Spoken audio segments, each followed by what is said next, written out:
L'histoire de la transmission, ça fait longtemps que j'y ai pensé, sauf que c'est assez compliqué.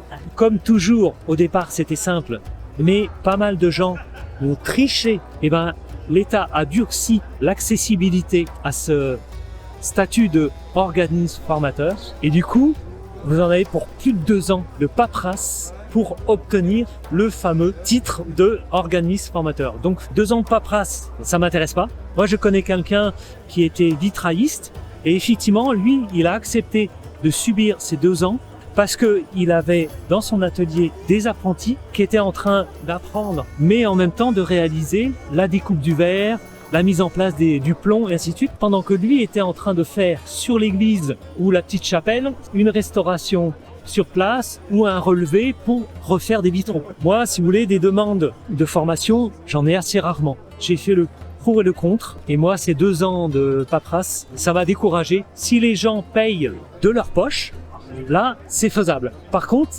deuxième problème, si vous accueillez les gens, il faut que le lieu soit aux normes. Donc, avec tous les paramètres pour recevoir du public. Et ça engendre une installation qui engage des frais assez importants. Parce qu'il faut une issue de secours, il faut une accessibilité handicapée, toute une liste de paramètres que vous êtes obligé de mettre en place, sinon vous êtes en défaut. Donc c'est pour ça que moi la transmission, au niveau des métiers anciens par exemple, c'est compliqué pour moi. Donc si je donne une transmission, ce sera plutôt le dessin. Mais je trouve ça dommage, surtout quand c'est des métiers comme ça qui sont un peu, et que les écoles n'existent quasiment plus. C'est dommage que on puisse pas plus facilement transmettre. Mais bon, comme toujours, pierre qui roule n'amasse pas mousse, donc on s'adapte.